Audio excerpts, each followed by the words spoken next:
नमस्कार विद्यार्थी मित्रांनो, तर आपण आज UPSC CSAT 2024 चा पार्ट 2 बघतोय। याचा पार्ट 1 आपला आधीच झालेला आहे, तुम्हाला आय बटन मध्ये त्याचा व्हिडिओ मिळेल। तर एक 25 दिवसावर परीक्षा राहिलेली आहे, तर ॲटलीस्ट UPSC 2024 चे प्रश्न आपण बघूया आणि शॉर्ट्सच्या माध्यमातून रोज आपण एक UPSC CSAT चा एक प्रश्न टॅकल करत जाऊ इथून पुढे। तर आपल्या एज्युकल्चर ह्या चॅनलला नक्की सबस्क्राइब करा। तुम्हाला मॅथमॅटिक्स आणि रिझनिंग साठी इवन UPSC CSAT साठी सुद्धा आता जर बॅच जॉइन करायची असेल तर तुम्ही ही बॅच एज्युकल्चर ॲपवर जॉइन करू शकता।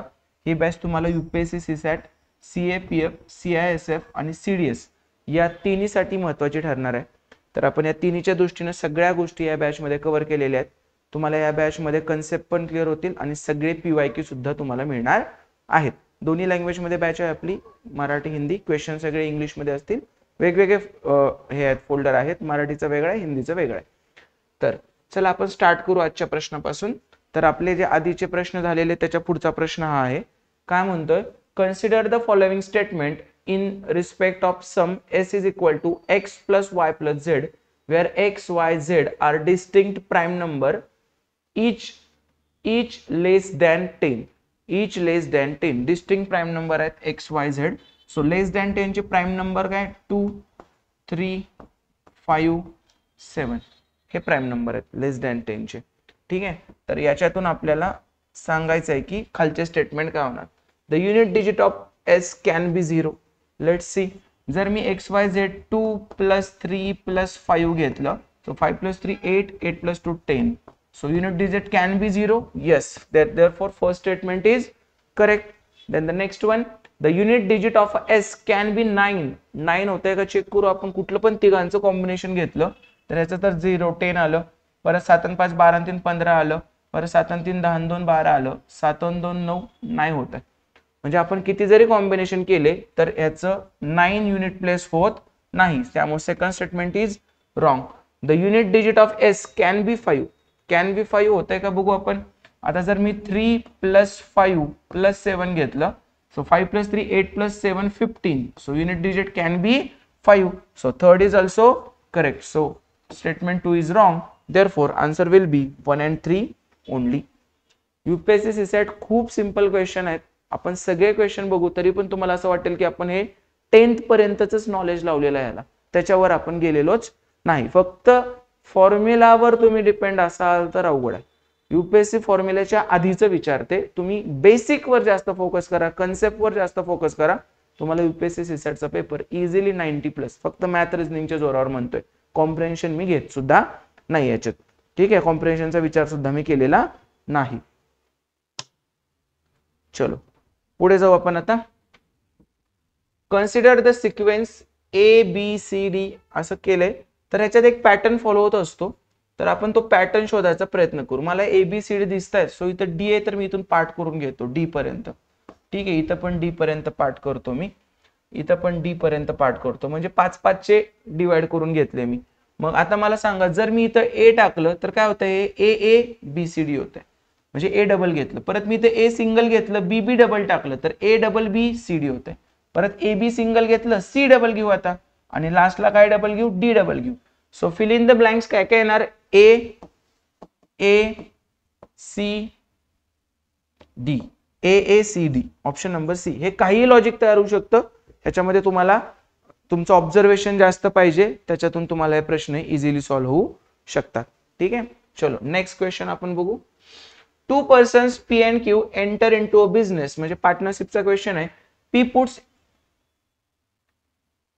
puts 14,000 more than Q।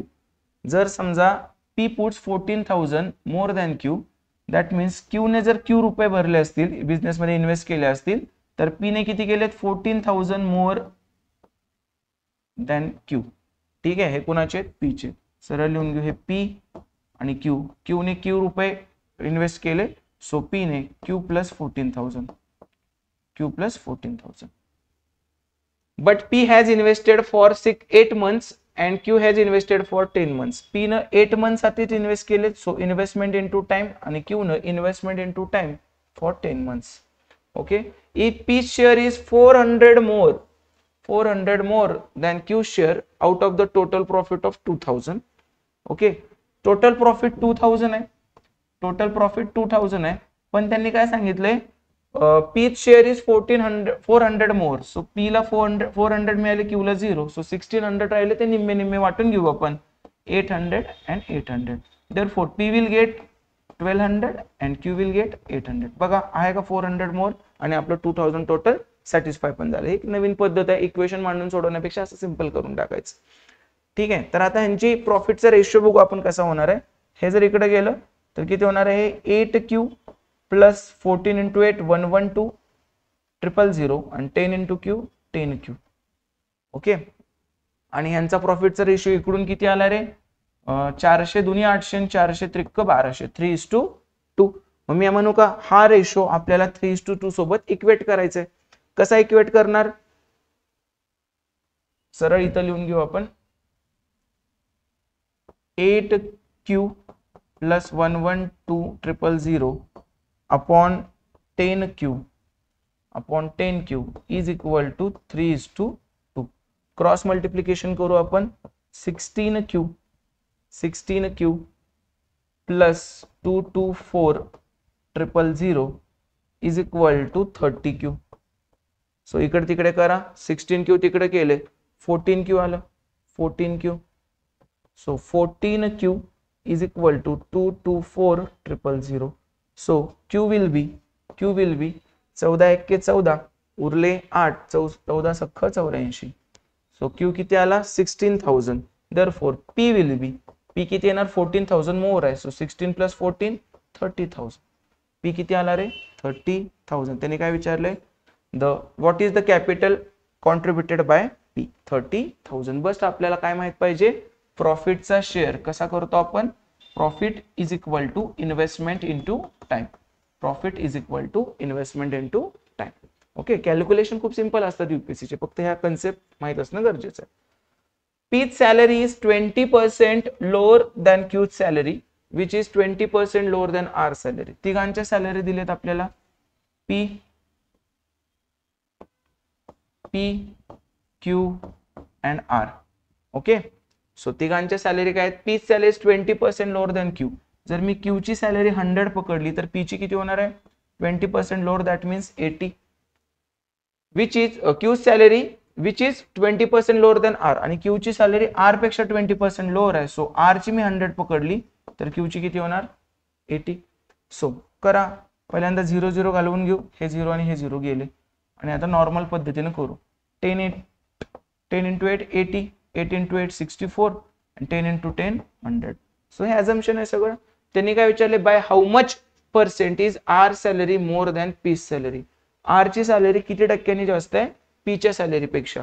So मला सांगा, पी 64 आहे आणि आर 100 आहे, सो कितीने जास्त आहे, 36 न. मग काय 36% आन्सर नाहीये, 36 कितीवर आहे, 64 वर. सो पर्सेंटेजच्या याच्यात काय येणार, 64 वर 36 जास्त, तर 100 वर किती, 4 9 36, 16 चौक 64, 4 चौक 16, 25 चौक 100, 25 9 सव्वा 200 अपॉन 4. सो दॅट मीन्स 4 5 20, 4 सख्ख 24, 4 दुनी 8 आणि 4 5 20, 56.25%. किती नंबर आहे, 56.25%. एकदम सिंपल गोष्टी आहेत, जास्त काही याच्यात अवघड आपण करत नाहीये. ओके, चलो नेक्स्ट.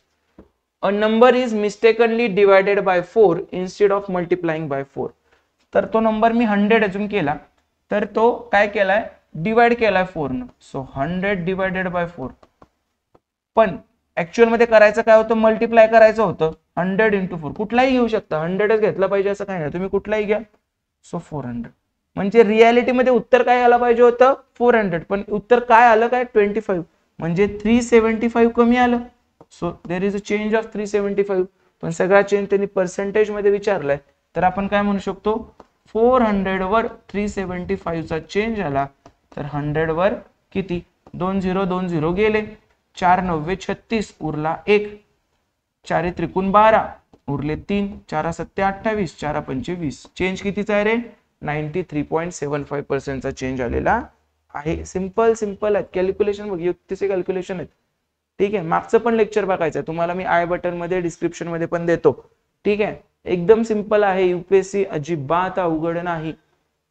तुम्हाला कन्सेप्ट क्लिअर पाहिजेत, घुसायचं कसं माहित पाहिजे, तुम्ही अजून एक्स वाय मध्येच खेळत असाल तर अवघड आहे. तुमच्या कन्सेप्ट क्लिअर असेल 10th पर्यंतच्या सगळं सोपं आहे. नंबर सिस्टीम, रेशो, पर्सेंटेज आणि permutation, combination, probability, that's it. याच्यावरच तुमचे 30 प्रश्न सापडतील. नंबर सिस्टीमवरच 18 क्वेश्चन आहेत प्रत्येक वेळी, आता वाढायला लागले ते. ठीक आहे. आणि मग रेशो आणि पर्सेंटेजवर एक 10 क्वेश्चन मिळतात आणि प्रोबॅबिलिटीवर 5 झालं. ठीक आहे. 35 एक क्वेश्चनची लेवल इथंच लागते. तुम्हाला नेट 27 क्वेश्चन राईट आणायचे फक्त. योग्य अप्रोच असेल तर व्यवस्थित होऊन जाईल. या चॅनलवर आपण इथून पुढे आता यूपीएससी प्रिलिम पर्यंत काहीतरी व्हिडिओ टाकणार आहे. सो सबस्क्राईब करून घे. व्हिडिओ आला यूपीएससी लेवलचा की बघून टाक. यूपीएससी आला, आयबीपीएस लेवलचा व्हिडिओ आला तर ते बघून घ्यायचं. ठीक आहे. तर रोज काही ना काहीतरी पडेल. आणि एक question of the day series पण आहे माझी यूपीएससी सीसॅट 2023 ची, ती पण तू बघायची आहे. एकदम एक 3 मिनिटात एक प्रश्न घेतलाय, पण मागचं पुढचं सगळं कन्सेप्ट आपण त्याच्यात क्लिअर केलेल्या आहेत. Next, in an examination 80% of the student passed in English, 70% of the student passed in Hindi and 15% failed in both. मला सांगा 15% failed in both, that means 85% at least passed in one, at least passed in one subject. That means 85% काय A union B. तुला माहित आहे A union B is equal to A plus B minus A intersection B. So A union B किती आहे 85% is equal to A किती आहे 80% plus B किती आहे 70%. आणि तुला बोथचं काढायचं असणार आहे. ठीक आहे. What is the percentage of students who failed in only one subject. Only one subject मध्ये फेल्ड विचारलाय. ठीक आहे. ओनली वन सब्जेक्ट मध्ये फेल्ड. लेट्स सी, आपण बघूया. आपण आता जे दोन्हीत पास आहेत ते जर सोडले आपण तर बाकीचे काय असणार आहेत, एकात तरी फेल असणार आहेत. करा मग. हे किती येत आहे 150 minus 85 is equal to A intersection B. हे पास्ट इन बोथ येणार आहेत. सो किती आलं हे 50 आणि हे 15 65. A इंटरसेक्शन B आलं 65%, म्हणजे passed in both, passed in both subject. Okay. त्यांनी आपल्याला काय विचारलंय, what is the percent of student who failed in only one subject, म्हणजे एक्झॅक्टली वन सब्जेक्ट मध्ये काय पाहिजेत फेल्ड. आता 65% दोन्ही मध्ये पास आहेत, तर 35% काय असणार आहे एकात तरी fail. 35% failed in at least one, failed in at least one subject. कळालं. पण त्यांनी एक्झॅक्टली वन म्हटलं. सर ह्याच्यातून आपण फेल्ड इन बोथ सब्जेक्ट वाले जर मायनस केले तर एक्झॅक्टली वन फेल्ड मिळतील. सो 35 मायनस 15 कुठनं आलं, failed in both subject, failed in both subject. So 35 minus 15 तर किती आलं हे 20% failed in exactly one, exactly one, failed in exactly one. So काय येणार याचं 20%. Option number 2. कळालं. हे सिंपल आहे. सेट थेअरी एकदम इझी टॉपिक आहे. कालच मी माझ्या बॅचवर लेक्चर घेतले, तुम्हाला त्या कोर्समध्ये मिळून जाईल. Okay. Next, a father said to his son n years back I was as old as you are now. मी काय म्हणतो, फादरचं आजचं एज F पकडू आपण आणि सनचं आजचं एज S पकडू. सनचं आजचं एज S पकडू. Okay. n years back, that means father minus n. काय होतं father, I was as old as you are now. You are now म्हणजे एस येणार. ठीक आहे. F minus N is equal to S. 3 unknown आहेत म्हणजे. So 3 unknown असतील तर आपल्याकडे 3 इक्वेशन पाहिजेत, त्याशिवाय एक्झाम्पल आपलं सुटत नाही.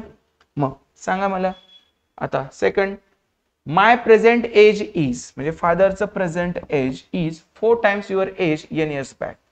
4 times your age n years back. n years ago तुझ्या वर्षाच्या 4 times आहे माझं. ठीक आहे. If the sum of the present ages of the father and son is 130. Father and सनची प्रेझेंट एजची सम किती आहे 130. 3 अननोन होते, 3 इक्वेशन मिळाले. That's it. आता आपल्याला काय करायचंय, आपल्याला 3 अननोन ते मॅट्रिसेसने वगैरे सॉल्व्ह करायला जायचं नाही. 11th-12th सायन्स पाहिजे, मॅथ्स पाहिजे असं सांगितलंय का यूपीएससीने? नाही. त्यांनी काय सांगितलं, 10th पर्यंतचं तुमचं मॅथ्स पाहिजे. सो 10 पर्यंतचं मॅथ्स आहे, मला 3 अननोन सॉल्व्ह नाहीत करतायत, मला 2 अननोन लागतात. मग मी कुठल्या तरी एका अननोनला कन्वर्ट करतो. मला n त्रास देतो विनाकारण, सो मी n लाच कन्वर्ट करतो. मी याच्यातून n ची व्हॅल्यू काढून घेतो. n is equal to, n जर इकडे गेला तर s इकडे येणार, n is equal to father minus s. So जिथं जिथं मला आता n दिसतोय तिथं मी काय करणार, f मायनस s टाकणार.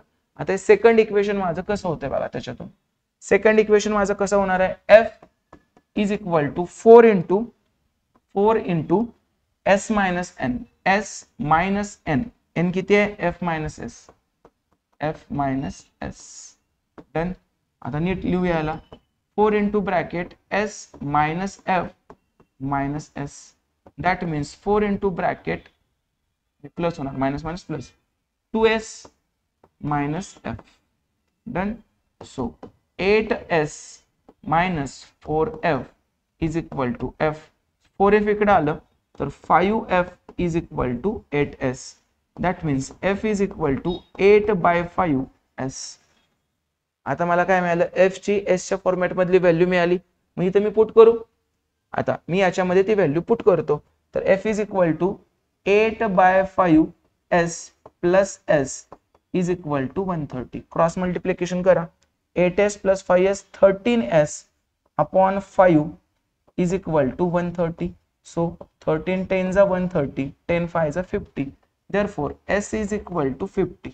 म्हणजे सन किती आला, 50. मग सन 50 आला तर फादर किती येणार, 80. 80 प्लस 50 130 असतं. So father will be 80. त्यांनी आपल्याला काय विचारलंय, what is the difference of their ages. Son and फादरचा एज मधला डिफरन्स किती आहे, डिफरन्स 80 मायनस 50 किती आला, 30. Option number A. सिंपल, एकदम इझी वेनं चालला. तर हे इक्वेशन स्टँडर्ड 8चा टॉपिक आहे. स्टँडर्ड 8 सोडवले तुम्ही simultaneously. Linear equation, single variable, double variable, हे ट्रिपल व्हेरिएबल होतं, आपण त्याला 2 व्हेरिएबल मध्ये कन्वर्ट केलं. तुम्ही जर माझे समाज कल्याणचे सुद्धा लेक्चर बघितले असतील तर त्याच्यात प्रत्येक एकेका पेपरमध्ये हा लास्टचा प्रश्न हा आहे बघा, 3 व्हेरिएबलचं 2 व्हेरिएबल कसं करायचं आणि मग सोडवायचं कसं. लेंदी आहे पण विदिन 1 मिनिट होतं. 1 मिनिट 1 मिनिट 15 सेकंड मध्ये होतं. तेवढा वेळ तुम्हाला युपीएससीने दिलेला आहे. चलो नेक्स्ट, कन्सिडर द फॉलोइंग. आता हे सगळेच करेक्ट आहेत. 1000 लिटर म्हणजे 1 मीटर क्यूब असते. ठीक आहे. 1 मेट्रिक टन म्हणजे 1000 kg असते. 1 हेक्टर म्हणजे 10,000 मीटर स्क्वेअर असते. हे 1 2 and 3 हे सगळे ऑल करेक्ट आहेत. हे कधी माहिती आहे, 5th स्कॉलरशिप किंवा 8th स्कॉलरशिप, त्यावेळी मी जेव्हा शिकायला होतो तेव्हा 4th आणि 7th स्कॉलरशिप होतं, तेव्हाच आहेत ह्या सगळ्या गोष्टी. Next, let x be a 2-digit number and y be another 2-digit number formed by interchanging the digits of x. x 2-digit number आहे एक आणि y सुद्धा another 2-digit number आहे. मी म्हणतो x हा ab आहे आणि y काय आहे, b आहे. इंटरचेंजिंग करून digits of x. If x plus y is the greatest 2-digit number, so यांची ऍडिशन greatest 2-digit number म्हणजे 99 आहे. सगळ्यात पहिल्यांदा मी या नंबरला व्यवस्थित लिहितो, जरा एक्सपांड करून लिहितो. ए बी ला मी असं लिहू शकतो का, 10a प्लस बी. हे टेन्स प्लेस आहे, युनिट प्लेस आहे. ओके. आणि मी याला असं लिहू शकतो का, 10b प्लस ए. बरोबर लिहिलं. आणि यांची ऍडिशन काय, ग्रेटेस्ट 2-digit नंबर आहे, दॅट मीन्स 99. पटलं इथपर्यंत. मग करू आपण यांची addition. 10a plus a 11a plus b plus 10b 11b is equal to 99. 11 जर मी कॉमन काढलं तर आतमध्ये काय मिळतं मला, a plus b is equal to 99. So a plus b is equal to किती येणार, 9. म्हणजे मला आता ते दोन जे आहेत हे एक्स आणि वाय नंबर आहे, त्यातला हा a आणि b जे 2 डिजिट आहेत त्यांची सम काय रे, 9 आहे. म्हणजे a प्लस बी मला काय पाहिजे, a प्लस बी मला काय पाहिजे, 9. तर असे किती नंबर तयार होतील, 18. बरोबर. परत अजून काय होतं, 2 7 3 6 4 5. किती नंबर तयार होणार, 5. आता एक युपीएससीची एक मजा काय, ते नीट सांगतच नाही. आता हा पण आहे, पण असं पण बनतेत ना, हे 4 जसे बनलायत तसे 5 4 6 3, ठीक आहे, 7 2 आणि 8 1 हे पण बनतात की नंबर. पण ते पेअर म्हणलंय का कसं काय म्हटलं ते सांगता येत नाही. आपण generally most of the time UPSC न 4 आन्सर दिले, म्हणजे बाकीचे 4 हे उलटेच आहेत त्याच्या, सो ते कन्सिडर करू नका. म्हणून आपण याचा आन्सर काय देऊ, 4 असा आन्सर देऊ. पण तुम्हाला हा प्रश्न सोडवायचा कसा हे तर कळालं, समजलं. त्यांनी काय म्हटले, then what is the number of possible values of x. आता एक्स 18 पण असेल आणि एक्स 81 पण असेल ना, सो 8 पण आन्सर लिहू शकतो आपण तसं पाहिलं तर याचं, पण ठीक आहे 4 लिहा. ठीक आहे, जेव्हा आता आन्सर की येईल त्यावेळी आपल्याला एकदम एक्झॅक्टली होऊन जाईल. ठीक आहे, चलो next. Consider the following. weight of 6 boys is equal to weight of 7 girl is equal to weight of 3 men. 6 boys weight is equal to 7 girls weight is equal to 3 men's weight. 3 men's weight. आपण याच्यावरून प्रत्येक माणसाच्या girls आणि बॉयचा वेटचा ratio काढू. So कसा काढायचा ratio, याचा LCM घ्यायचा.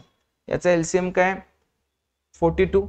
मग हे किती होणार, 6 7 42, 7 सख्ख 42 आणि 1 14 2 28, 14 त्रिक 42. So boy is to girl is to men यांचा वेटचा रेशो किती आहे, 7:6:14. If the average weight of all the woman is 63, then what is the average weight of all the boys. जर वुमनचा एव्हरेज वेट किती आहे 63 आहे, आपल्या ह्याच्यात किती येते वुमनचं, ओके वेट ऑफ 7 गर्ल्स, वुमनच्या ऐवजी तर गर्ल्स पाहिजे मे बी, सॉरी गर्ल्स नाही, अरे अजून एक आहे ना, सॉरी 4 आहेत, एक वाचलंच नाही. Weight of 3 men is equal to weight of 4 women is equal to weight of 4 women. आता यांचं एलसीएम काढायचं आपल्याला. यांचं एलसीएम काय 6 7 3 42 तर नाही, आता यांचं एलसीएम 42 ला 4 नाही जात, सो 84 पकडू आपण. तर हे किती होणार 14 सख्ख 84, 12 7 84, परत हे 28 त्रिक 84 आणि हे किती होणार परत मग 21 चौक 84. आता त्यांनी काय दिलंय, if the average weight of the woman is 63, वुमनचा एव्हरेज वेट किती आहे 63, पण आपल्या भाषेत 21 आहे, तर 21 ला कितीने मल्टिप्लाय केलं 3 ने मल्टिप्लाय केलं, तर average weight of the boy, बॉयचा एव्हरेज 14 आहे, तर त्याला 3 ने केलं म्हणजे याला पण 3 ने करा, 14 × 3 42. कळलं का, समजलं, ऑप्शन नंबर बी. कळलंय सगळ्यांना व्यवस्थित. सो काय लिहायचं option number B. Next, how many times the hour hand and the minute hand coincide in a clock between 10 AM and 2 AM. Coincide, आता 10 AM टू 2 PM म्हणजे टोटल टाइम ट्रॅव्हल कितीचं होतंय 4 hours. 4 hours. प्रत्येक 4 hours मध्ये coincide किती वेळा होतं, प्रत्येक आवर मध्ये एकदा होतं, सो 4 hour मध्ये किती होणार 4 × 1. पण एक मॅजिक टाइम, एक गडबड टाइम करत असतो, तो म्हणजे कोइन्साइड असेल तर ते गडबड टाइम 12 असतं, कारण 12च्या वेळी काय होतं 11 to 12 आणि 12 to 1 ह्या दोन्ही वेळी 12 वाजता ते कोइन्साइड होतं, म्हणजे यांना डबल काउंट केलं जातं. सो त्या डबल काउंटला बॅलन्स करण्यासाठी आपण एकदा -1 करतो, कारण 12 एकदा आलं, सो 4 1 जा 4 -1 4 -1 3 टाइम्स. किती वेळा कोइन्साइड करतात 3 टाइम्स कोइन्साइड करतात. ओके, तर हा एक क्वेश्चन आपण आज बघितलेला आहे. तर अशा प्रकारे आपण आता अजून 1-2 व्हिडिओ येतील ह्याचे पार्टचे. जर तुम्हाला ही बॅच जॉईन करायची असेल आपली, तर तुम्ही एज्युकल्चर हे ॲप डाउनलोड करू शकता आणि त्याच्यात मॅथमॅटिक्स रिझनिंग UPSC साठीची बॅच आहे. तर ती तुम्हाला UPSC CSAT CAPF CISF ह्याला पण 20 मार्क्सचं वेटेज आहे. CAPF CISF ला कधी कधी 22 पण क्वेश्चन आलेत. ठीक आहे, तर CDS मध्ये तर अख्खा पेपर आहे. तर त्या सगळ्यांसाठी ही एकच बॅच तुम्ही जॉईन करू शकता. आता ही सगळी रेकॉर्डेड फॉर्मॅटमध्ये उपलब्ध आहे. आता UPSC CSATचे कन्सेप्ट लेक्चर PYQ लेक्चर सगळं कंप्लीट झालेलं आहे आपलं. तर आता इथून पुढे एक 7-8 दिवसानंतर CDS चे लेक्चर सुद्धा याच्यात अपलोड व्हायला आणि CAPF CISF चे PYQ लेक्चर अपलोड व्हायला सुरुवात होतील. तर ज्यांना त्यांचं मॅथमॅटिक्स रिझनिंग चांगलं करायचं असेल त्यांनी डेफिनेटली ही बॅच जॉईन करा. आणि इथं माझा नंबर आहे, तुम्हाला जर काही प्रॉब्लेम आला, डाऊट आला, तर तुम्ही या नंबरवर कधीही मला मेसेज कॉल करून विचारू शकता. डाऊटसाठी मॅथमॅटिक्स रिझनिंग कोणत्याही डाऊटसाठी तुम्ही ह्या बॅच तुम्ही मला मेसेज करू शकता. पहिल्यांदा मेसेज करत असाल तर तुमचं नाव सांगा मला आणि नंतर मग तुमच्या कामाचं बोला. Thank you so much. असेच व्हिडिओ बघण्यासाठी आपल्या चॅनलला नक्की सबस्क्राईब करा. थँक्यू.